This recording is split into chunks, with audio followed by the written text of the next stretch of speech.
Hey there, welcome back. Today I'm going to be talking about binary thinking and argumentation, strawman arguments, and stuff like that. Probably. I might ramble. Let me get started. First of all, when I was a kid, um,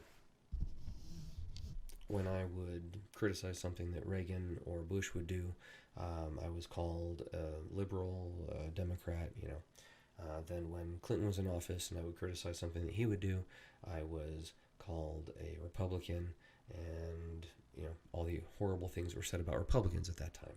Then when Bush was in office, 9/11 happened, and I predicted that we would have multiple new wars that may not ever end, that we would have financial controls, controls on the society, new government bureaus, and all manner of things that would probably never go away. I was called a conspiracy theorist. I was called, a tinfoil hat nut job, all kinds of stuff. And of course, my predictions have borne out, but I've still not received a single apology from anybody, and I don't expect to. It's okay. But it leads me to something I saw this morning on Facebook. There were some people celebrating that Rush Limbaugh had died, and a guy who came onto the group to suggest that they were not acting morally superior to him really got dogpiled. And he started off by simply stating, listen, I am not a Rush fan. I didn't listen to the guy. I don't know if I share his beliefs or not because I never was a fan. But if he was so evil by celebrating that people were dying, then you're not demonstrating moral superiority by celebrating his death. You're doing the same thing. And just because he did it first doesn't make it right. And they went off on him. And they called him, all manner of insulting things. And they attributed a lot of opinions to him that he may or may not necessarily hold because they didn't discuss them. They just simply saw him say something that may be interpreted as not hating the guy, and so automatically it was just open season to attribute everything that the other side believes to him. And, like I said, I've been dealing with that my whole life, and it really sucks because you never actually have anybody engaging with the ideas. They're just engaging with the other team. They're always just, well, you must believe this if you don't believe this. You're with us or you're with the tourists or whatever it is. And binary thinking of that nature is really destructive because like in politics, if there's some need in society, and the Democrats will say, well, we need this much money to establish a group over here to do something about this problem, then the Republicans would say, well, there's a problem, but we only need the government to have this much and do this type of thing or that.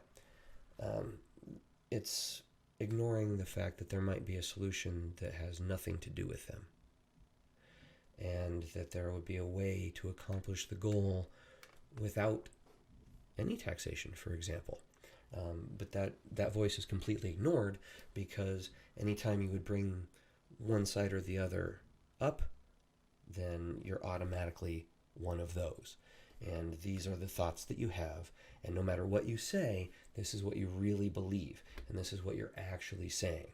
And everybody who disagrees with you can't be taken at face value, can't be taken at their word because they're all lying, they're all speaking in code, and it's all this. Okay? If you can't engage with somebody else's ideas based by what they're saying, then don't bother because you're not going to get anywhere. You'll end up having a group of people just bullying each other, and that's what we have here. And I think that the reason that we have that so much, I'll get into media's role in that, which I think is pretty large in another post, but I think that the problem is that the increased level of political power that we've seen in the last 100 years in this country has made, at least from an American's perspective, everything political. Okay, if you can vote on a thing, or if a politician says that the government should have power over a thing, then automatically the bribery starts, right?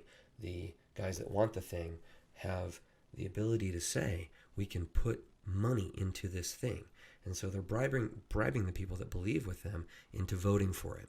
And the people that don't believe in it are saying, well, we need to keep government out of this, so I will bribe you by not spending money on this and keeping it away.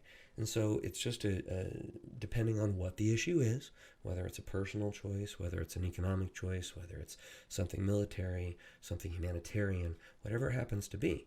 If there's political power behind it, then there's coercion behind it. And if you can make people do something, then you'll have resistance, okay?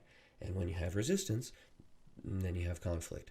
So the more we politicize things, the more we put political power and coercion and tax dollars at each other's worldview, the worse this is going to get. So I just think that we should start kind of pulling back from that and taking politics and coercion out of our lives. And instead of adding more to it, we're not going to solve the problems that government interventions have made worse by more government. Feel free to disagree with me. I know just about everybody does, but that's how I see things, and I want us to get along. And I think that the best way for us to get along is to be able to pursue the things that are important to us and to not force other people into the same passions that we have.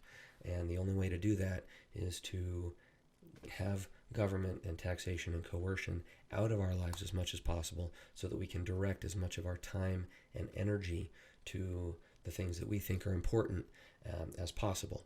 And as long as we are not able to force compliance, then it just won't be as big a fight.